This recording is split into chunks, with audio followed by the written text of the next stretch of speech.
I know it's on. I'm just waiting for the introduction. Let everybody get in here.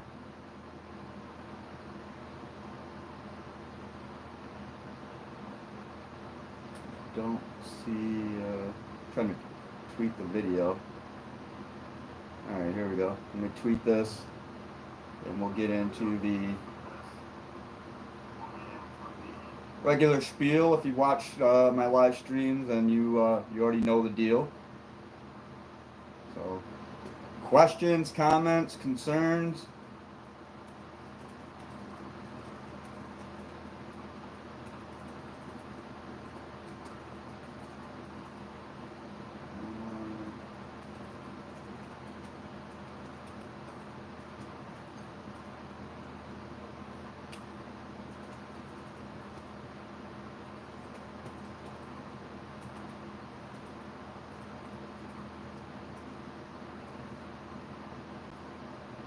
I got that tweeted out. Woody C-Town, what's up, Adam? Jeremy Turner, Biggs, what's good, man? Go Blue.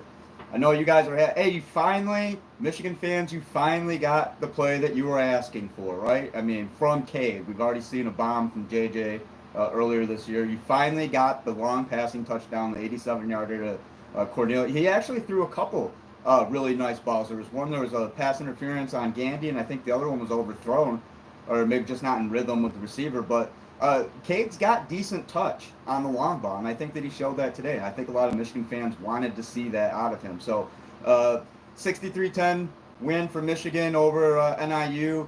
I went with Michigan minus 26.5. I predicted 42-14. I got a 6-leg parlay that's looking really good right now. It's just one night games on it, but Michigan State's not disappointing me. Cincinnati.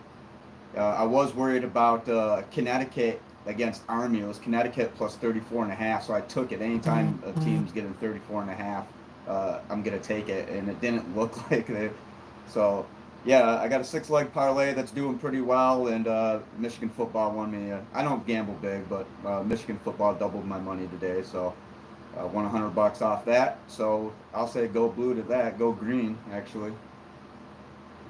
Green for the cash, and green versus the Canes. Let's go, Michigan State. Woody C10 says, and no, I'm not saying we're winning it all or beating OSU, but it's a good start. It's a very good start. We talked about it. I think, Woody, you were in here last night. It's a little loose on that one. Still having 2 hours for the game, but this is the first one. And, yeah, it's kind of reminding me a little bit of the 2016 team. Just the fast start. And correct me if I'm wrong, that Hawaii, I tweeted earlier, I said this is looking like the Hawaii game. That was 63-3. So, I mean, yeah, there are shades of maybe a little bit of 2016 if you want to go back and look. And Whitney Jackson, hey, Whitney, nitpicking, but I think the defense could have got more pressure on Rocky. In the beginning, Rocky looked kind of decent in the beginning, didn't he? I think he had that 16-yard run, and then he had a 12 or 14, no, it was a 15-yard pass completion. Their first couple drives, after that, they fizzled out. The Northern Illinois just did not have enough stamina to go against Michigan. Now, if you would have said 63-10, I don't know. Part of me was like, okay, this is going to be a massive blowout, but I was still very comfortable 42-14. But we even talked a little bit about it last night, and the fact that people are citing that Georgia Tech game, and Northern Illinois might be one of those teams that kind of come out and surprisingly compete. I liked Michigan by a firm 2 touchdowns. But I was more comfortable leaning 42-14, and here we see 63-10. So I'm going to go to Twitter real quick. Guys, if you don't already follow me on Twitter, it's at AdamBiggers81. I tweet a lot about streaks, and, this is this guy's third 20-yard play, and, in a row, and list all the big plays and stuff like that. So I don't always include it in my articles, but if you want to find a bunch of random stats, go on my Twitter profile, and you'll see a lot. So no questions on Twitter. I do have an article coming up at Saturday Tradition, so follow them on Twitter at Tradition. A lot of great Big Ten coverage, like I said last night, by writers that are much better than myself. And check out the website, SaturdayTradition.com. So shout out to those guys. I know the team's working hard today with all the Big Ten games. The Auburn-Penn State game, that's going to be big. So if you want to read about that, check out Saturday Tradition. My piece is not yet up, not yet up on Saturday Tradition, but this one's a rapid reaction from Spencer Davis. So it's just like a kind of quick recap thing. I've never met Spencer, but I've read some of his stuff, and for a rapid reaction, it's just real quick.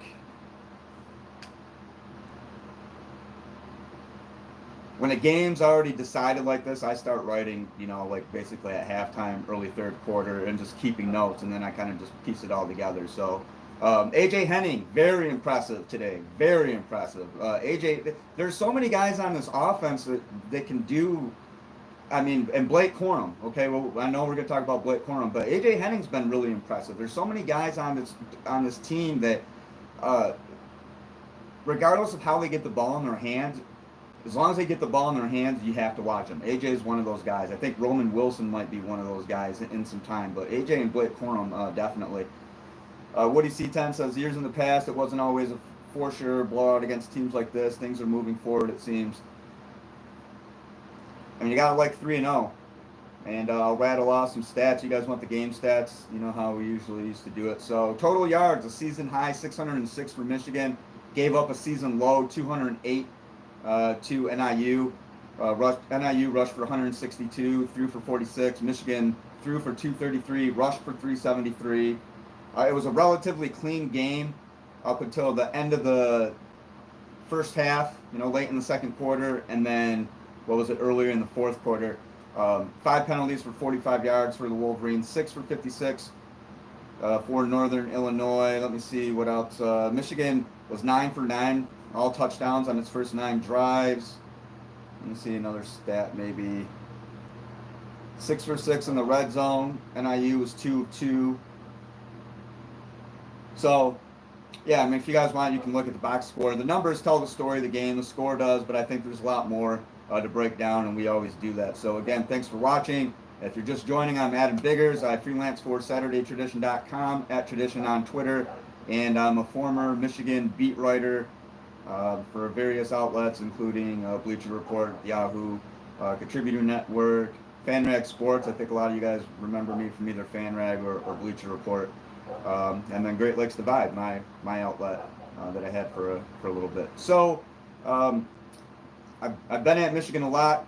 I mean, I haven't in the past couple of years, but I was down there every day. You guys know the type of information that I would get. So I still have connections, but I am not there every day. So I want to make that clear, and because there are the actual beat writers who are in the trenches doing this every single day, and that's their job. So it's not my full-time career any longer, but I do still keep up on college football as a whole, and I guess just covering Michigan stuck on me. So it's funny, I've watched more Michigan football in the past 12 years than I have Michigan State football, and I missed the best of Michigan State football because I was covering Michigan. So thanks a lot, Michigan. Jeremy Turner says, Spartan Dogs looking good. The game will be fire this year. Hopefully. Hey, going and beating Miami in it. I mean, the game's not over yet. I'm tracking. I've been watching it on Hulu. I don't get it on Hulu. I had YouTube TV last year. I'm trying out different packages, so I don't feel like this gets as many games. Michigan State up 31-17 at number 24 Miami. 4:12 to play in the fourth quarter. Number 8 Cincinnati up 30-24 at Indiana. 4:27 to play. I had Cincinnati -3.5. So please, just Indiana don't score, or Cincinnati find a way to kick a field goal. This is on my 6-leg parlay. That's I'm looking pretty good on. Antoine Johnson said Blake for Heisman. I call it first. Antoine, I shit you not. That's the lead of my post game. I said go ahead and let's give Blake Corum the September Heisman. So. When that piece posts to SaturdayTradition.com, if it's during the time that we're on here, I'll drop the link in the chat. And speaking of the chat, there's a super chat option. If you guys are feeling generous, who's been drinking, feeling a little bit generous today, happy over a Michigan win, you want to contribute some money to the program here that I so professionally and high tech put on for you. Go ahead and do that. That super chat's always there. Whitney says Sparty just got an interception. I can't watch it. And Jeremy Turner's like, yo, the interception was crazy. Who was it? I'm sitting here waiting. I might watch this. The lineup isn't very good on Hulu. I think I might end up having to watch Tulsa at Ohio State. Just because, see what Ohio State looks like. Other than that Oregon game that I'm sure that we all watched. Any questions, comments, concerns? Again, thanks for joining me, everyone. I see a lot of the regulars in here. Whitney, Jeremy, Woody, the OGs of the OGs, the people who remember Bleacher Report and FanRag Sports. Looking on Twitter right now for any questions. I think maybe I started a little bit too early too, because it's pretty quick after the game, so a lot of people are probably still celebrating or maybe out tailgating. So let me know what you're doing. I watched it from home. Are you out tailgating? Did you go to the game? Beautiful weather for football. And I tweeted earlier that I miss the Big House. The Big House is the best place to watch a football game, bar none. And I've been to Cowboy Stadium when Michigan played Florida, and that was pretty nice. I liked it there. But to me, and I've been to multiple Big Ten stadiums, other stadiums for bowl games. To me, the best place to watch a football game is bar none the Big House, and that's even over Michigan State at Spartan. Spartan Stadium to me isn't anything special. I mean, it's a nice venue, and they've done some renovations to it. Notre Dame was cool. Notre Dame was a lot smaller than I expected, and I guess everything looks bigger on TV. But I did like how it was kind of right in the middle of campus. And Notre Dame's about the size of Spartan Stadium, give or take. I saw a green flash there from Antoine Jackson. $5. I appreciate it, Antoine. I said, I remember I used to watch it. You have good content. I appreciate it, Antoine. Thank you. And I'm going to try to give you guys, I stay up on it enough to where I'm comfortable, coming on in discussions. But I don't know, like the daily stuff like I used to. Like this guy turned an ankle in practice. Or I mentioned this last night. Or a guy dislocated his thumb. Or this guy's been getting reps at this position. I still do have connections, and I do talk to some players that are there. So I'm not going to name them, but not on a real regular basis like I used to. I had some really great connections for a long time that led to some really good information. So I stay plugged in as much as I can, and most of it now is just going to be kind of analyzing the game, that kind of stuff. I got into recruiting a little bit. I was never a recruiting guru. I probably won't get too much into recruiting. It's mostly analyzing the games and that kind of stuff in the season and right now, and then I'll throw back and compare if there are warranted comparisons. There are some, I think, with this 2021 team and the 2016 team. I do believe that. So Antoine, I want to say thank you, appreciate it. It's not necessary, but it's certainly appreciated, guys. If you'd like to contribute, that'll give me some money to put on FanDuel, and I can go in, put some more money on Michigan football. And I joked about this last night when I did a live stream. I don't know. I never bet on sports when I was a sports writer, and I always had the inside info on Michigan, and I probably could have made a killing. But back then, sports gambling wasn't legalized in Michigan like it is now, and there wasn't the FanDuel sports book. I mean, there were other ways to gamble online, but now it's I go small. It's not anything. If I lose it, it's not going to kill me. But if you do it enough times and you do some research and you pick certain games and don't lead with your heart, lead with logic.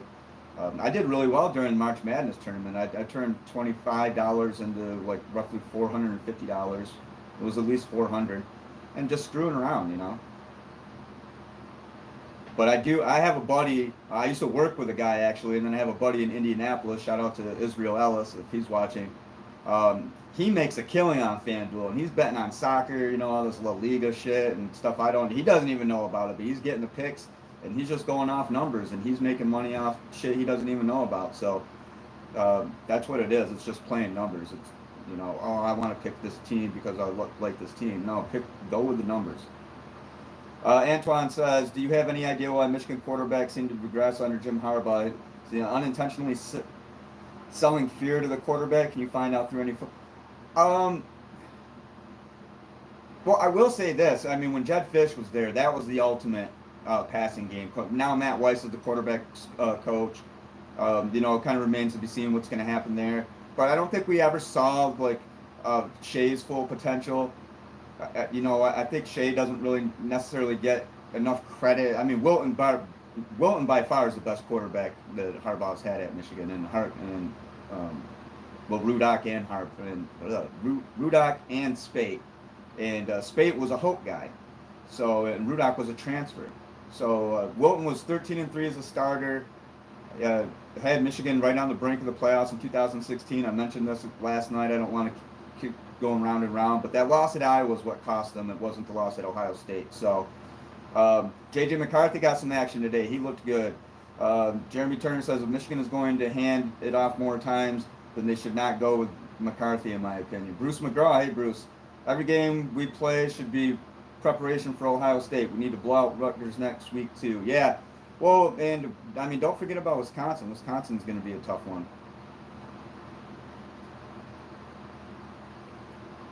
Okay, looking on Twitter, no questions at Adam Biggers 81. I want to talk about Blake Corum though. 100 yards rushing for the past 3 weeks. He had 13 carries for 125 yards, 3 touchdowns, and a long 51. This is the second week in a row that he's had 3 rushing touchdowns. And yeah, the September Heisman talk, it's a joke. I know. I know you Michigan fans get razzed for it. Every year there's a September Heisman guy, but all jokes aside, I mean, right now, if we're looking at who has been the best college football player through the first 3 weeks of the season, I think Blake Corum is definitely in that conversation. I mean, nobody's really playing top level competition. Some teams are, had heavy openers, or even conference openers, but through the first 3 weeks of the football season, statistically wise and eye test wise, Blake Corum looks like one of the best players in college football. He just does. Now, is that going to sustain through the rest of the year? I don't know. I mean, it's hard to predict that he's going to keep up these type of numbers. I mean, he had 171 rushing against Washington. I mean, he's had returns. He could do it all. He's had catches. When Blake Corum gets the ball in his hand, he's very exciting to watch. And I do think that through the first 3 weeks of the season, he's been one of the best players in college football. I don't think you can really debate that, other than if someone wants to nitpick and say, well, it's been 3 weeks. Well, that's why I said through the first 3 weeks. It's a small sample size, but we're a quarter through the season now. 12-game season. 3 games down. 3 times 4 is 12, if I remember correctly. So, any thoughts, concerns, questions? Oklahoma beat Nebraska 23-16. Not a big surprise there.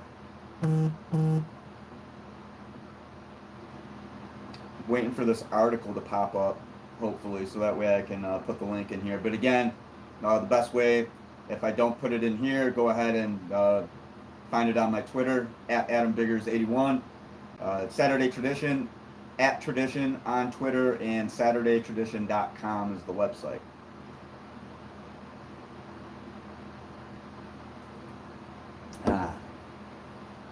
Probably going to order some pizza here pretty soon.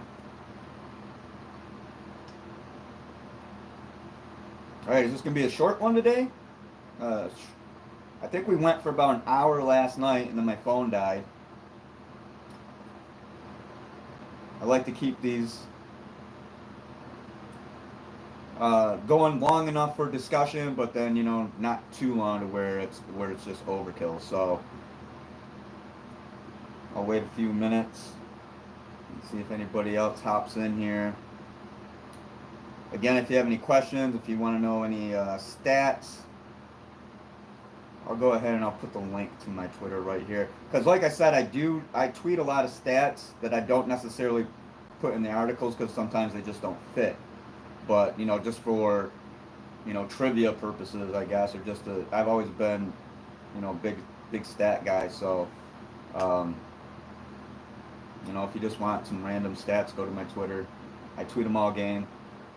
Like first half total yards, against Western, and then Washington against Northern Illinois, that sort of thing. Track. Because I'll keep all the tabs open from all the game stats. I save them. And then and there's a certain portal that you can go through for sports media, and these stats are very detailed, and so it's called Stat Broadcast, and just about every major D1 football program uses it. Most basketball programs too. I think every school, if it wasn't Michigan, if log on to through Michigan Stat Broadcast, other schools, everybody uses it. So that's a lot better than ESPN or CBS or other game stats. I like the format. So I keep all those tabs open, so that way I'm just constantly looking through every game. Okay, well, they did this last week, the week before, and Moonwalker, is this team meeting or exceeding your expectations? They're exceeding my expectations right now, just because how good they look. And again, for me, it's easy to compare the 2016 team. These guys look sharp. It's not just a 3-0 like barely winning. This is a 3-0. They're doing it the way they want. Obviously, Michigan wants to be a running team. That's pretty clear. That doesn't mean that they're not going to throw the ball, and it doesn't mean that they're going to run the ball 50 times a week like they did against Washington. Today, Michigan ran the ball 48 times, actually. Okay, I stand corrected. The Michigan is winning. If it's not broke, why fix it? If you told me that they're going to go through and just put up these huge numbers like this through the first 3 weeks, and no, I wouldn't. I did not expect that. So that's why I say, yeah, they're exceeding my expectations a little bit. Because going into the season, I viewed Michigan as a 8-win team. I thought 8-4. Antoine Jackson wants to know, what do you think Michigan's recruiting will be like in the future, especially with Harbaugh not throwing the ball with quarterbacks and receivers? Probably don't want to come here for that. I mean, I think it's too early to make that judgment.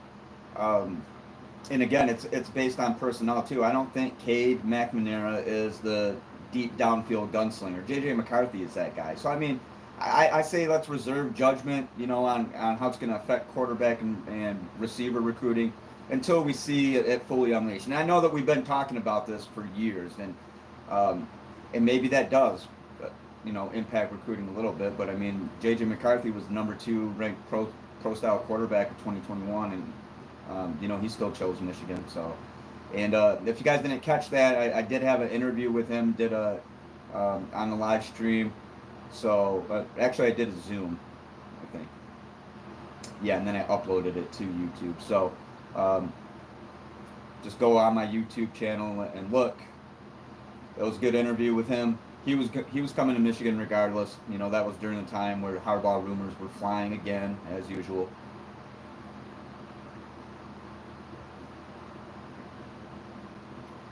Anybody else have any questions or comments? I'm going to check the score real quick of this Michigan State game. 38-17 final over Miami. Gotta like it.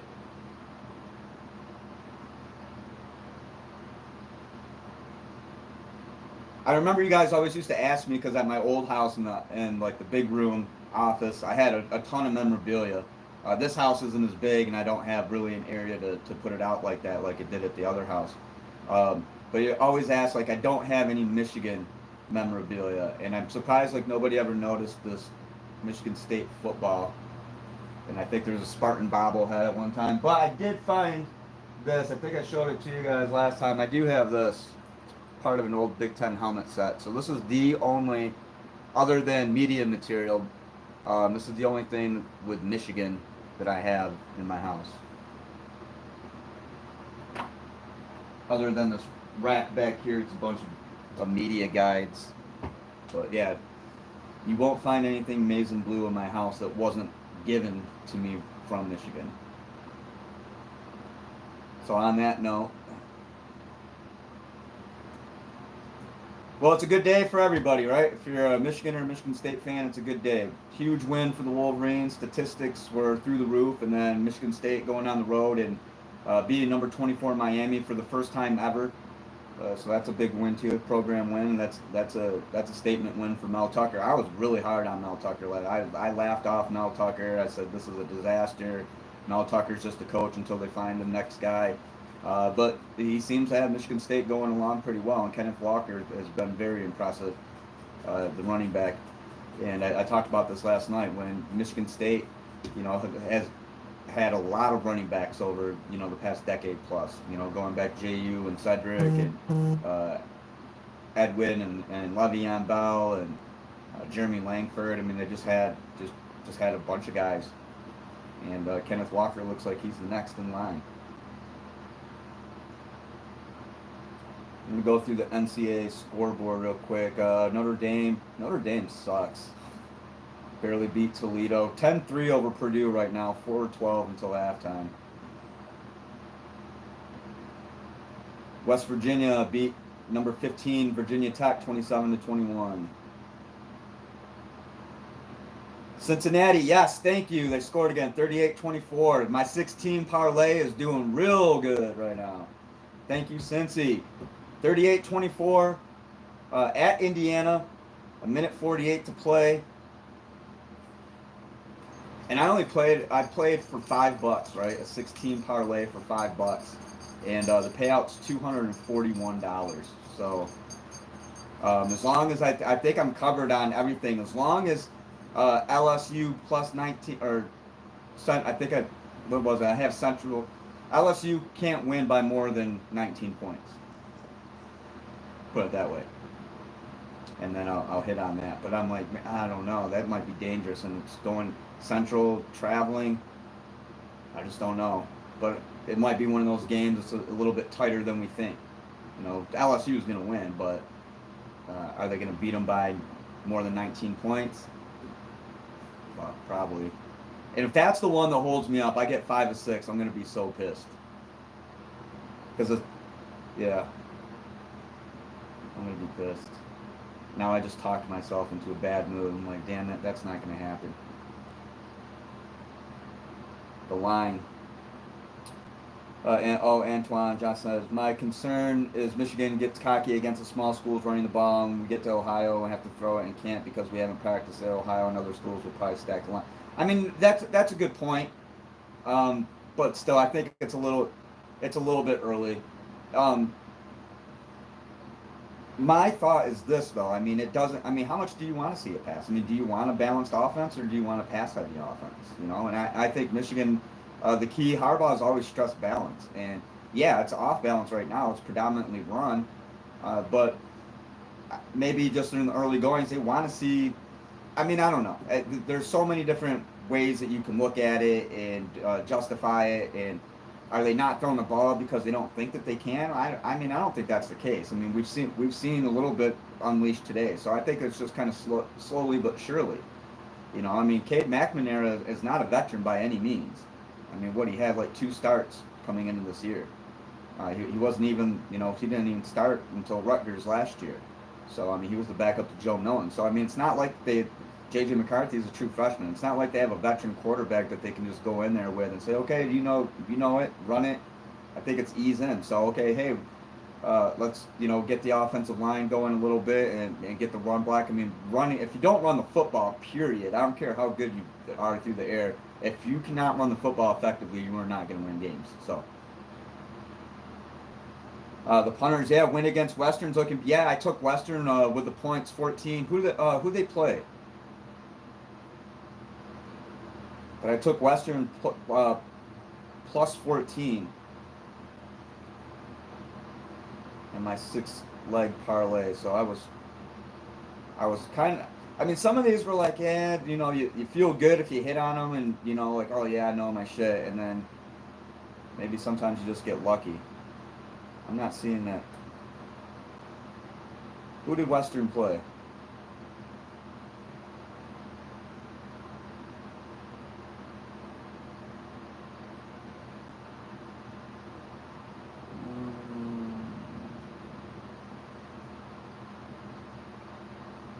I can't find it for some reason. I don't think it was a MAC team either, was it? Okay, now I'm gonna look it up. It's bothering me.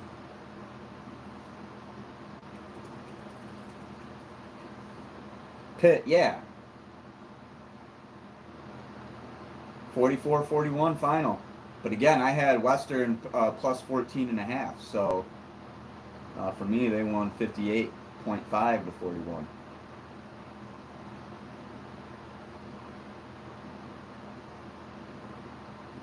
Yeah, thanks the punters. Yeah, it's Pitt. I was like, I know it's something. I'm like, it's not a MAC team. Who was it? Who was it? Who was it? Yeah. Antoine Johnson says, remember when we seen this type of offense from Jim Harbaugh's first few years and the offense sputters out because we can't throw? Well, no, not really. I mean, that 2016 offense was really good, and they threw the hell out of the ball. With Amara, J.U. Chesson, Jake Butt.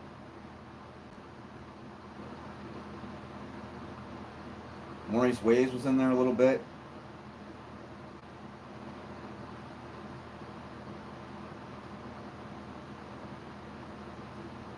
Go to Twitter, see if there's any comments or questions. And again, I'm going to check Saturday Tradition and see if that article's up, because I want to drop the link to it in there. And I don't see it yet.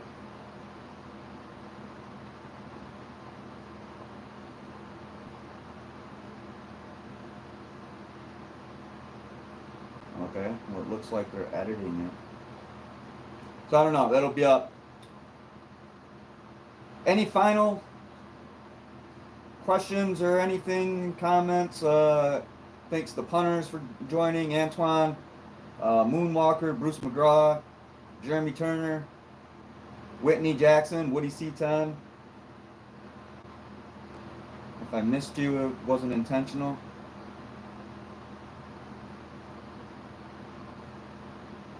Well, I think that I'm going to go ahead and sign off and get to watching some other games, but I want to thank everyone for joining me live, and thank everybody who's going to watch us later. So, again, follow me on Twitter at AdamBiggers81. I freelance for Saturday Tradition, covering Michigan football, SaturdayTradition.com, @Tradition on Twitter, and yeah, that's about it. 63-10 over Northern Illinois. Shitload of yards, 600 plus for the Wolverines. 8 rushing touchdowns, 1 short of the school record. And Cade and both JJ got some quality snaps and looked good throwing the ball. Cade, I thought looked good testing the deep ball today as well. So thanks again for watching, everybody.